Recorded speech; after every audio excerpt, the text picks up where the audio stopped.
Ika-25 Kabanata. Dalangin para ingatan at patnubayan. Panginoon kong Diyos, sa inyo ako nananalangin at nagtitiwala. Huwag niyo pong hayaan na mapahiya ako at pagtawanan ng aking mga kaaway dahil sa aking pagkatalo. Ang sinumang nagtitiwala sa inyo ay hindi malalagay sa kahihiyan, ngunit mapapahiya ang mga traidor.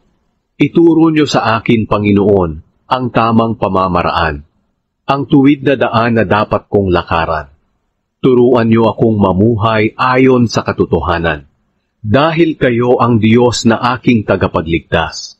Kayo ang lagi kong inaasahan. Panginoon, alalahanin niyo ang kagandahang loob at pag-ibig na inyong ipinakita mula pa noong una.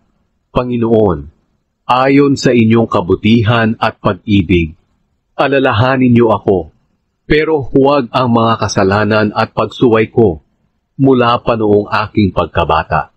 Mabuti at matuwid po kayo, Panginoon, kaya tinuturuan niyo ng inyong pamamaraan ang mga makasalanan. Pinapatnubayan niyo ang mga mapagpakumbaba para gumawa ng tama. Sila'y tinuturuan niyo ng inyong pamamaraan.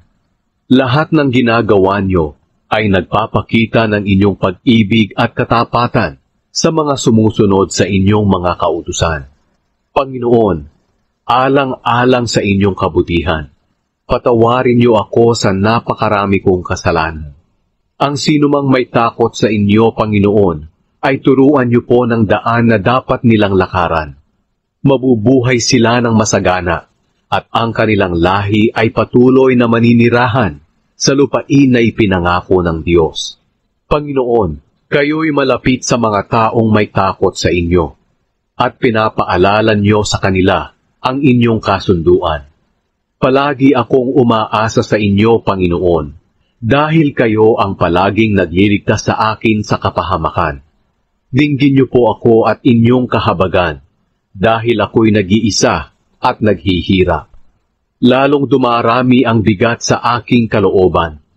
Hanguin niyo ako sa aking mga kalungkutan. Tingnan niyo ang dinaranas kong mga kahirapan, at patawarin niyo ang lahat kong kasalanan. Tingnan niyo kung gaano karami ang aking mga kaaway na galit sa akin. Iligtas niyo ako, Panginoon, at ingatan ang aking buhay. Nanganganlong ako sa inyo. Huwag niyong hayaan na mapahiya ako, dahil namumuhay ako ng matuwid at walang kapintasan, at umaasa sa inyo, naway maging ligtas ako. O Diyos, iligtas niyo po ang Israel sa lahat ng kaguluhan.